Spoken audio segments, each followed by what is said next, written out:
先来关心的是，这但若是洪灾过了，已经要1个月的时间啊，也毋过呢，伫咧台南咸水顶那里，这厝内电话也是无法度卡。另外，这手机的信号呢，嘛是无介稳定。公所表示讲，因为这基地台是互风台甲渗倒去，目前当咧抢修，按算这厝内的电话线后礼拜一就会当修好，也毋过这基地台都要等到月底才会当开好啊。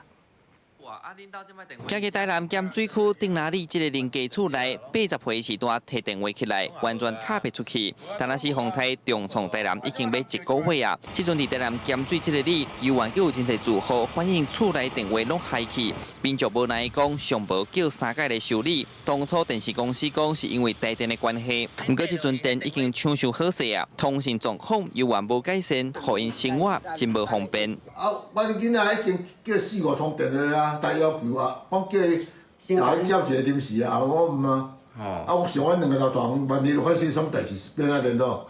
抢修1礼拜，人阮遮就拢完全拢有电啦，啊人电条嘛踩好啊，啊结果伊到今也搁咧算讲是台电的问题。啊拢无出来抢修。行去中华电信去2、3座。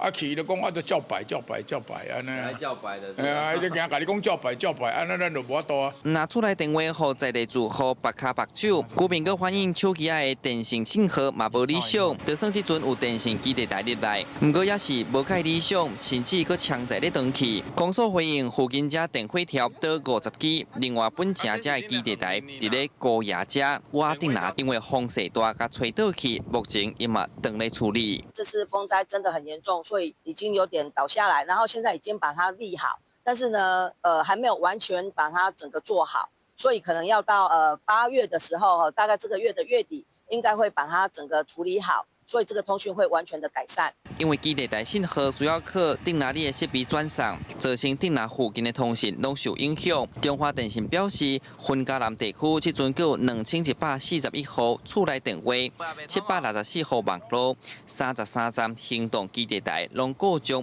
等咧修理。公所表示，厝内电话线路按算后礼拜一通恢复好势，那基地台爱等月底会继续追踪改善情形。记者上台南采访报道。